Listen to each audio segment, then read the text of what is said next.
A man was hiking in the Smoky Mountains when he stumbled across a seriously creepy discovery.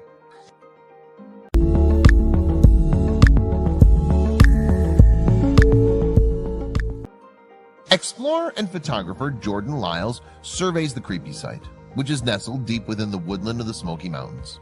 Residents abandoned the town approximately 2 decades ago now, and its buildings have lain empty and forgotten ever since. And as Lyles peers through broken windows and collapsed walls, only the sound of nature breaks the eerie silence. Lyles shares his passion for the camera with his hero, legendary filmmaker and actor Sir Charlie Chaplin. And while Lyles is also a director, he's perhaps best known for his photography of abandoned places. But the cameraman has received considerable media attention for his documentation of one particular off-road and downright spooky exploration. And when it comes to abandoned locations in the US, there's a whole host out there waiting to be stumbled upon. After all, America's a large country, steeped in history. As times change too, places evolve, or sometimes it seems they end up getting left behind altogether. But what would provoke individuals, neighborhoods, or even entire towns to just pick up sticks? Well, it seems that financial decline is one of the prominent causes of the phenomenon. Some locales that lie abandoned today may have had prosperous beginnings, but changes in fortune have left them in degradation. For example, features of places that had once brought in tourists or businesses, such as mills or mines, may have become obsolete, leaving the towns shadows of their former selves. Other sites may be abandoned for far more sinister reasons, however. Take, for instance, the infamous Lake Shawnee Amusement Park in West Virginia. In the 1920s, the owners chose to build this attraction on an ancient indigenous burial ground, which, as it turned out, was a very bad idea. 6 fairgoers reportedly died after the place opened. In fact, and it subsequently fell into disrepair. These days, the only visitors to Lake Shawnee's overgrown rides are those looking to get spooked out on one of the Halloween tours that are conducted there. Another particularly creepy abandoned location is the one in which photographer Jordan Lyles found himself in 2013. The spooky site in question lies in the region of Elkmont, Tennessee, which is hidden deep within the woodlands of the Great Smoky Mountains National Park. The Memphis native is no stranger to the Smokies. He spent 26 years living in the area and still visits the park frequently in his downtime. And it was during one of his hiking expeditions that Lyles happened upon a forgotten treasure. Furthermore, Lyles explains on his website how he stumbled upon the mysterious place. About a mile up an unnamed gravel road inside the Great Smoky Mountains National Park is the back way into an abandoned neighborhood and hotel, some of which was originally constructed more than 100 years ago, he's written. But the ruins that Lyles discovered bear little resemblance to the area's glory days. The place isn't as easily accessible as it once was either, as the cameraman quickly found out on his visit. In fact, overgrown electrical equipment on the deserted path were the only indications to the curious explorer that the site exists at all. And yet he persevered nevertheless, all the while documenting his adventure on film. Lyles' 2013 footage begins with him walking along a deserted track. First, he approaches a dark shape among the trees, which appears as if the surrounding land has claimed it. A closer inspection of the form, however, reveals that it's the remains of a cabin.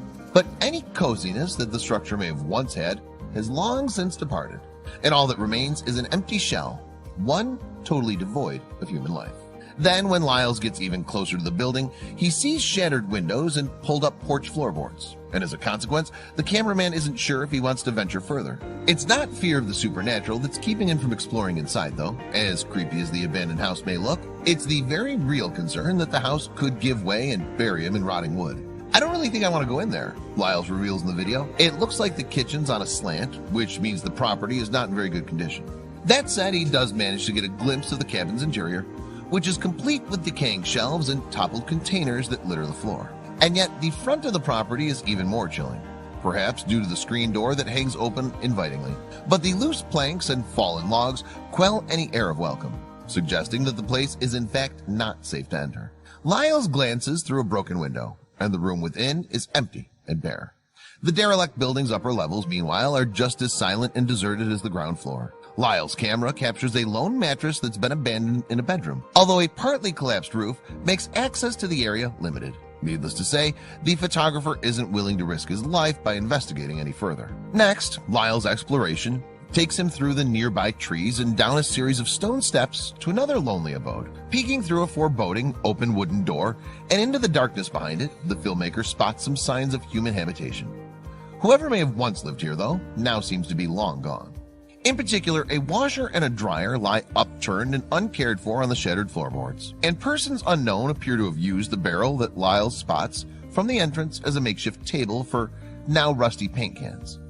Who knows how long it's been since anyone's called this place home, or even stepped within its walls. But in order to explore this abandoned town's secrets further, Lyles has to retrace his steps back to the gravel path. There he finds another route, which is once again marked by a long-forgotten electrical equipment. And yet keen-eyed adventurers may have been able to spot another potential sign of life, a roof lurking among the distant trees. Meanwhile, litter scattered around the obscure path serves as a reminder of how still this particular place is. Whether the refuse has been blown in from elsewhere with the wind or thrown away by a former resident is unclear. But either way, Lyles continues on his mission, passing birthday decorations that have been left partially buried by fallen leaves. Up here on my left is another house, Lyles narrates as he continues along the path. This one does have steps. At the top of a short climb is the building to which Lyles is referring, which is missing some of its walls. Yet, while someone appears to have erected a transparent screen to replace the absent planks, that too is now torn and ragged. However, the upside to this makeshift screen is that Lyles can peer through it and get a glimpse inside the abandoned abode. A broken table is the only visible item that seems to be left from the home's occupied days. It also appears that someone has removed the window and propped it up against the wall, frame and all. In order to get a better look inside, then the photographer pushes past a tree that's obscuring a side window, and from his new vantage point he can see an interior living space, and beyond that a veranda, both of which are barren of furniture and fixtures. It looks as if everything in this house has been stripped back to the bare wood and loose planks. In fact, there aren't even any doors to be seen. Then, back on the trail again, Lyles spots another 3 cabins in the distance. And it seems that at some point in the past, vandals may have broken into the nearest of these houses. The lock is smashed after all, and the door sits wide open, revealing the building's interior and finally allowing Lyles to venture inside. In fact, the house is one of the few in this ghost town that looks as though it's been stable enough for someone to enter. And so, conscious of possible timber rattlesnakes, Lyles cautiously steps inside the vacant cabin's hall. This abode retains more evidence of its previous life than the others, it seems, including some blinds that still hang from the windows.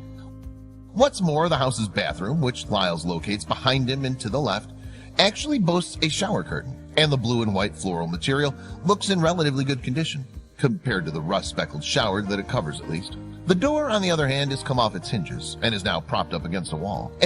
And the adjacent toilet, equipped with a ratty blue seat cover, is in a similar state of disrepair. Considering that the building looks this creepy during the daytime, we daren't imagine how spooky it would be to wander through these derelict rooms at night. The house certainly wouldn't look out of place in a horror film, that's for sure. The cabin in the woods, anyone? Only birdsong and the hum of a nearby river breaks the stillness as Lyles scales a hill toward another house. Check that out, he says, pointing his camera in the direction of the closest property. The roof collapsed on this one, but it hasn't fallen down yet. However, it isn't just the top of the building that appears to be suffering from neglect. The floorboards of these houses did not do well over time, Lyles elaborates as he approaches the structure. We can peek through the window. It looks a little too dangerous to go in. Where there aren't gaping holes in the porch floor, you see, the wooden surface looks menacingly twisted and bent. Meanwhile, what was once presumably the house's main living space is now a crumbling mess of plaster that's tumbled from the walls. And huge patches of the ceiling have fallen away too, revealing bare rafters underneath. Perhaps the broken pipe on the floor holds a clue to what may have caused such destruction. You see, a number of men from Knoxville, Tennessee wanted to create their own private venue in a similar vein to the nearby members-only Appalachian Club, from which they'd been rejected. As a consequence, they turned the existing hotel into an exclusive social center, the Wonderland Club, which became a popular destination for affluent locals. However, the area lost money in 1925 when local logging projects receded, and so many of the buildings ultimately fell into disrepair. The Wonderland Club's story doesn't end there, though. With the creation of the Great Smoky Mountains National Park in the 1920s, several residents of the area were evicted, and while some club members managed to retain property contracts in 1992, only 2 of these leases remained. The club officially closed its doors that same year, and the last of the agreements finally expired in 2001. And the hotel, the last of the buildings that Lyles explored, retained some historical significance, with authorities having claimed some of its more attractive features for preservation. It's a good thing, too, because on top of general neglect, a fire further damaged the Wonderland Resort in 1995. Nowadays, then, the once thriving Wonderland Club and the cabins around it sit lonely and abandoned. But while the ghost town might appear wholly forgotten, the National Trust for Historic Preservation has actually recognized the entire Elkmont region on its list of endangered places. How much longer the area will survive, though, is uncertain. Unfortunately, Lyles recorded his poignant footage before another disaster struck the location. A devastating fire in 2016, preventing the passage of time from completely consuming the deserted community.